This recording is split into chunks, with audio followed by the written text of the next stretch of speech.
Hello, welcome to my video on optimization. This is going to be the last lesson that we're going to be looking at in the current unit that we're in for applications of differentiation. Optimization is going to be something that is very useful for the things that we've been doing for differentiation techniques, if I could get that out, because optimization is something that people have a tendency to try to do naturally, whether it's maximizing the amount of money that we get versus for some amount of time that we put into working on something, a grade for time, that kind of thing. We're always looking to be able to find either a way to maximize something for ourselves or minimize something for ourselves. Like we're trying to minimize how much waste is going to be used for a particular application, like in manufacturing or something like that. So typically, in an optimization problem for a calculus class, there's going to be a primary equation that's just going to be used. That's what you're going to use to find the optimization, whether it's a minimum or a maximum of something. And oftentimes you're going to have a secondary equation, although the secondary equation is not always going to be necessary. And what it's telling you here is that if there is a secondary equation, that's going to give you something that the primary equation is going to need in order to get your solution. So let's take a look at this first example. And this one isn't really what I would typically classically think of as an optimization problem from a calculus class, but it's a nice tie-in to things that you already have some skills with. The word problem that you see here is something that you would typically see in maybe a late middle school, early high school math class, where you're having to write an equation based off of what was given to you. So here, same idea. They tell us that the sum of two numbers is the sum of the first and twice the second. So that's going to be 64. So we write one equation there, and the product of those two is going to be a maximum. Now that's where the difference is for things that we're going to be doing with our differentiation in calculus versus that same kind of application in an earlier math class. So these are the two equations that we're going to be working with. We have x plus 2y, or whatever variables that you want, is going to be equal to 64. But the product of them, x times y, is going to be a maximum value. Now, normally what you would do is they would tell you what the maximum value is, and you just have to solve for x and y. But in our case, we need to be able to use differentiation with the idea of that can now help us find a maximum value to now find the values of x and y. So, oops, didn't mean to do that. Pretend you didn't see it. This is where we're at right now. What we're going to be looking at here is the primary equation that we have that was given to us is that the sum of the two numbers is 64. So pick x or y and solve for it. It doesn't make a difference which one you do. If you solve for x, you're going to get negative 2y plus 64. If you solve for y, you're going to get negative 1/2 x plus 32. Now, I am going to work out both approaches. In your notes, you don't have to write down everything that I'm doing, just what you would do if you solved for x or if you solved for y. Now, once I have one of my variables isolated, we're going to go to the product, the secondary equation, and we're going to substitute those. Now, apparently, when I put this presentation together, I was asleep because the colors changed, and I didn't mean to do that, but you'll be able to follow along with whichever variable you decided to solve for. So now that I have my equation for the product, okay, we can take that. I don't think there's anything else here. We can take that and we can find the derivative of this. Now you do need to, you probably want, unless you want to use the chain rule, you probably want to go ahead and distribute the x or y so you can just have like a quadratic polynomial to work with and just use the general power rule. So here, if I'm solving for x first, I'm going to get negative x plus 32 for the derivative, and if I'm solving for y first, I'm going to get negative 4y plus 64.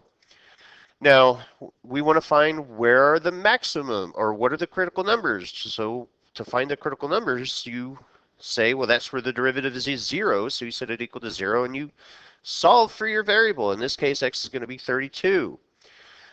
So if you're doing the other equation, we would be solving for y, but same idea. We want to know what are the critical values. So that's where the derivative is equal to 0. So set it equal to 0 and solve for y, and we get 16. Now, the way that I'm demonstrating it, we've actually found both of the numbers that we need, but typically what you would do is if you found this 32 first, if you found that first, you would take it and come back to that primary equation to figure out what the value of y would be and substitute it there, which would in turn give you a y value of 16. Or conversely, if you had done the 16, whoops, didn't mean to do that. Go back to my pen. If you had found this one first, same thing. You would have just gone back to that first equation like any other system of equations that you would have ever solved in your math careers and substituted in, there we go, found x that way. So the two numbers that were one number plus twice a second that have a sum of 64 and also produce a maximum when we multiply them together would be when x is 32 and y is 16. So again, we're taking the idea of things that we've done previously and seeing how we can apply our derivative techniques to our advantage with solving or with using the derivative. Now this next example, this is a very classic example. This is probably one of the most used types of problems in any optimization lesson, where in this case a farmer plans to fence a rectangular pasture adjacent to a river, and the pasture has to contain 180,000 square meters in order to provide enough grass. So what are the dimensions that you have to have for your fencing if there's no fencing along the river? Now, again, depending on how you set up the problem, where's the river going to be? Is it going to be a horizontal piece of your rectangle or a vertical piece of your rectangle? Where is that river going to be? You may have a slightly different setup from one way to the other, but the math that you would do, the process that you would follow is going to be the same. So in this case, the perimeter of the rectangle that we have is going to be two x segments and one y segment, the way that I set up the problem. But the area is still the same, length times width, so in this case x times y. Now, we do know the fact that we do know the value of the area. The area has to be 180,000 square meters, so I can say x times y has to equal 180,000. And just like what we saw in the first example, I'm going to take that new equation where I've substituted the 180,000 and I'm going to solve for x or y. Now in this case I'm solving for y, so I'm going to divide both sides by x and I get y is equal to 180,000 over x. Well, that gives me some information that I can now plug back into my primary equation. So if I plug it into my primary equation, the perimeter with respect to x is going to be 2x plus 180,000 divided by x. Now, this in and of itself isn't going to be very useful, but understanding that I can now take the derivative of this equation and get this, well, now I can set the derivative equal to 0 and solve for x, because that is going to tell me where my primary or my critical numbers are going to be. So that's exactly what I do. I set the derivative equal to x, and we proceed to solve. Move the negative term to the left side, and now simply cross multiply the ratio and take the square root. So the x value of the rectangle, the way that I have it set up, has to be 300 meters. And I should have put meters there, but, oops, I forgot it. But now that I know that, oops, I probably should have had that up there earlier, but now that I know that the value of x is going to be 100 or 300 meters, I'm going to just come back to this equation where I had y already kind of isolated and substitute the value of x of 300 and show that y is going to be 600 meters. So here in my final answer, this is where I would get credit for having my units, 300 meters by 600 meters. Now, this third example is going to be an example where you are not going to have a secondary equation. And when we work through when we set up the problem, you'll probably see why.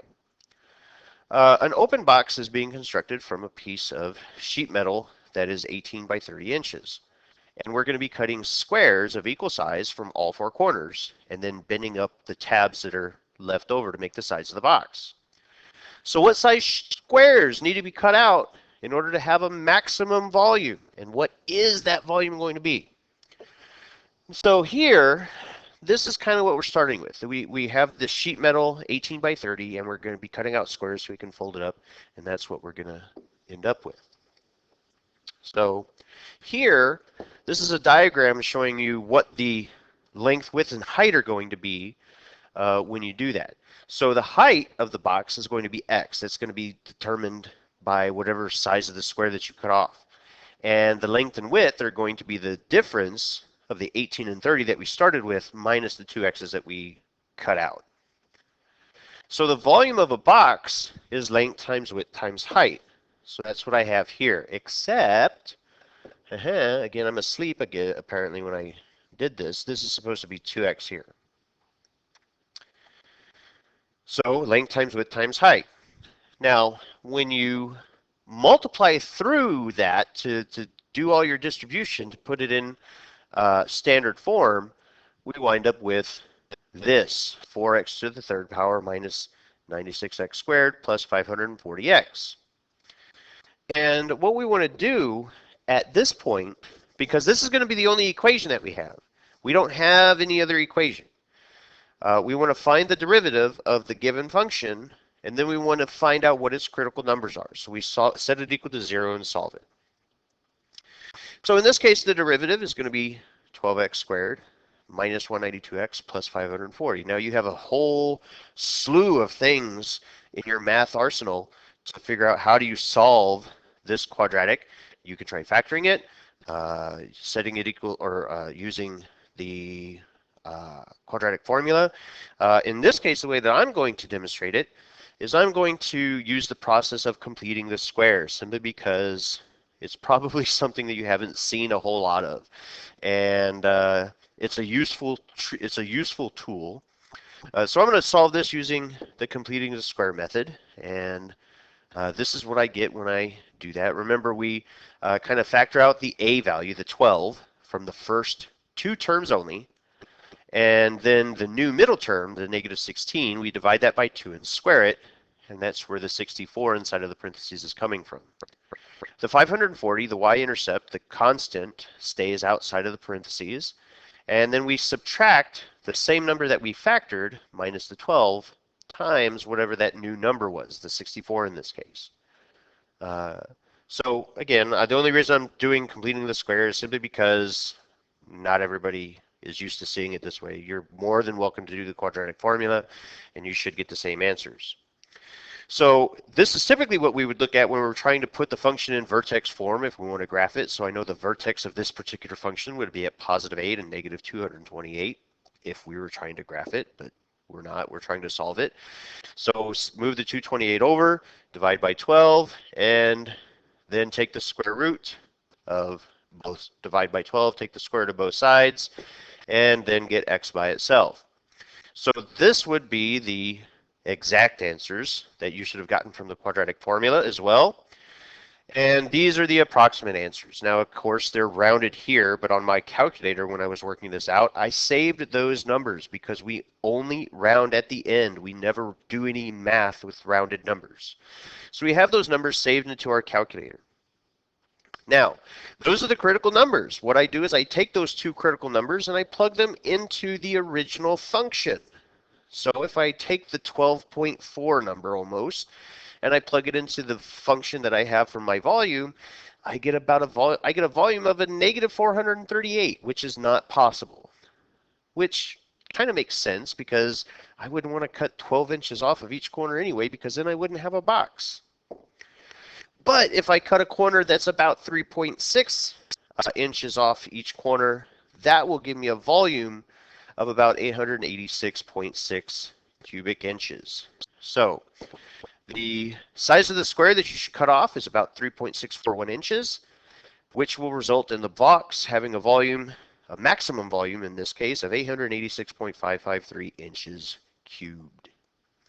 So there's your first example of an optimization problem where you're not having to use a secondary equation. Now, in this example, I would strongly encourage you, because this one does use a primary and a secondary equation, I would strongly encourage you to try and pause the video now and try to work out the problem just to make sure that you have that kind of, I think I know what I'm doing, let me see if I can do it thing. Go ahead and pause the video and work this out. And when you're done, hit play, see how I'm going to work it out. But presuming that you've done that, here, what are the dimensions of a can that holds 40 cubic inches of soda and is going to use the least amount of aluminum?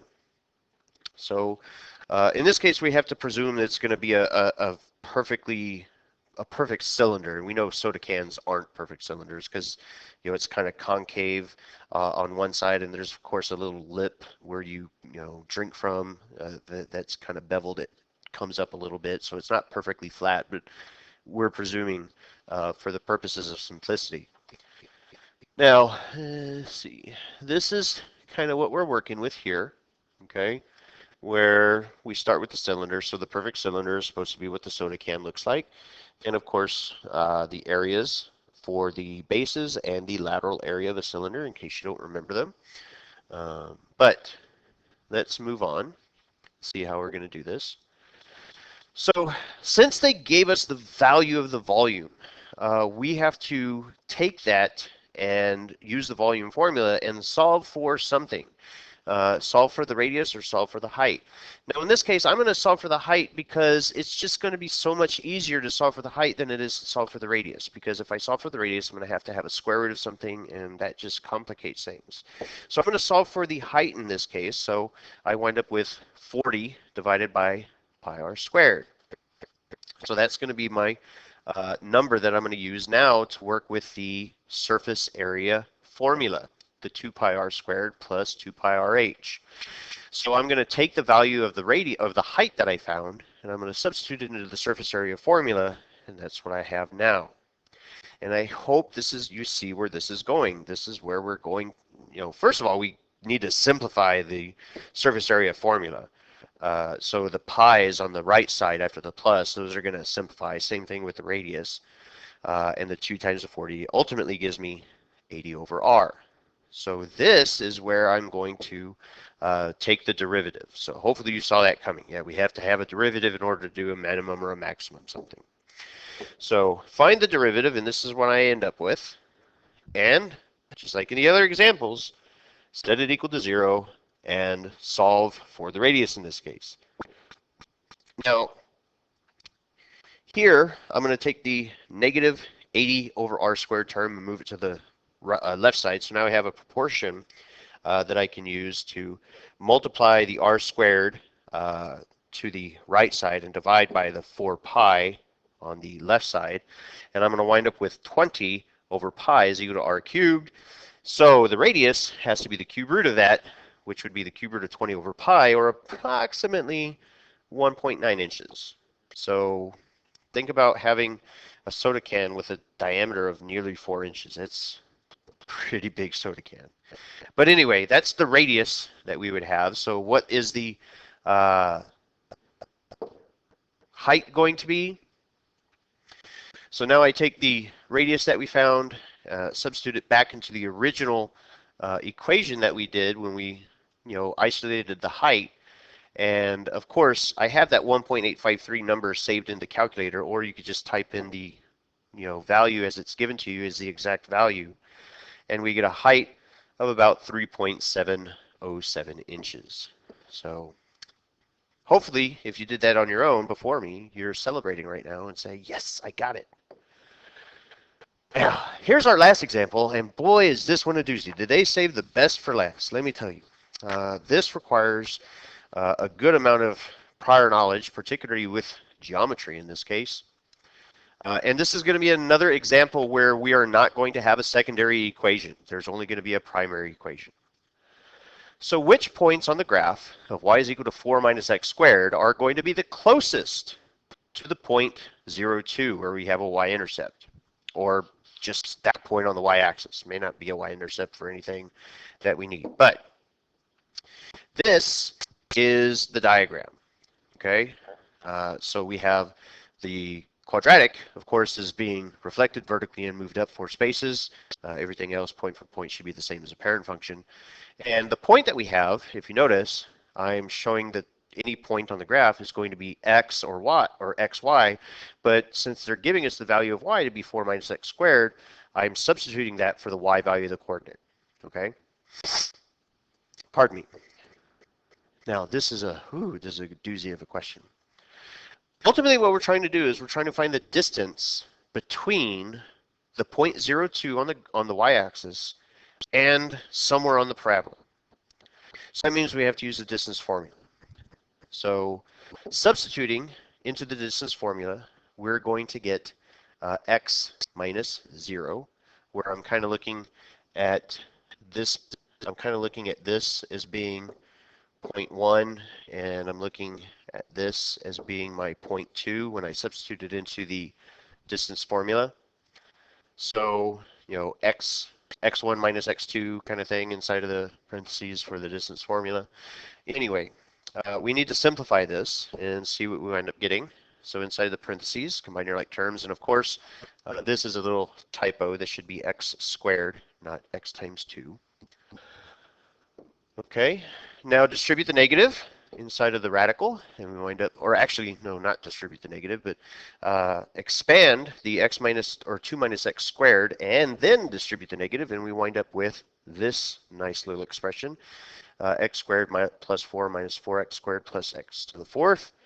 And underneath the radical, I'm going to put it in standard form. Combining my like terms with the x squareds gives me x to the 4th minus 3x squared plus 4. Okay, so that is the equation that we're going to be working with. That's the only equation that we have to work with. So here, we have to find the derivative of that equation, which I am providing for you here. And it's not a very nice looking equation, but just like with the other problems that we've done, we need to kind of see how do we set it equal to 0 and solve for it. Now there's something here, I know I needed it, there we go. The derivative, here I'm telling you this, the derivative of the radicand or the numerator of my derivative will be able to provide me the critical numbers, okay? So that's what I'm looking at here, where I'm setting the numerator equal to 0, and I'm going to solve for that now. So factoring the numerator is going to give me 2x times 2x squared minus 3. Of course, the 2x factor is just going to make me 0, and so the second factor is going to give me solutions of a positive and negative radical or square root of 3 over 2. And here, these are where like my, you know, my test, my critical numbers test is going to come from to show, okay, well, what am I going to have to the left and right of those numbers? You know, am I going to be increasing, decreasing, and so on? So now that I have something, I have an x value that I can work with, either a positive square root of 1/2 or a negative square root of 1/2. We have to be able to find the y value, okay? So going back to the function that we had where we're saying y is equal to 4 minus x squared, we're just it's just the function notation y of positive or negative radical 1.5 or 3 over 2. And so now we're going to be able to simplify here and see, well, regardless of whether we put in the positive or negative radical 3 over 2, we're going to wind up with a 5 over 2. So that's the y value of the coordinate. So we've established what the x and y values are. The x value is going to either be a positive or a negative radical 3.5 or 1.5, and the y value is going to be 5 over 2. But the question is asking us, what is the actual distance? Okay, what are the points, or which points are closest? Okay, well, we've answered that, so maybe this extra bit here is just going to be extra. We found the points of, 3 over 2, radical 3 over 2, and 5 over 2 on the y-axis, or 2.5. So what is the actual distance here? Substituting them back into the simplified expression that we got here, just plugging the x value in here, we can get a distance of about 1.323 units.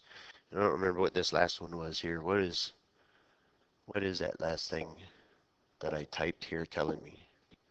There we go. The closest points on the graph y is equal to 4 minus x squared are the coordinates negative radical 1/2 and 5 over 2, and positive radical 1/2 and 5 over 2, or the 2.5 if you prefer. So that will bring us to the conclusion of our lesson on optimization. I hope you kind of understood how we were looking at an equation. At some point we had to take the derivative of the equation so that way we could find out, you know, where the critical numbers were to identify how I'm going to maximize or minimize some process. But thanks for watching, everybody. If you have questions, you know how to get in touch with me. So until I get to see you in class, take care, stay healthy, be good.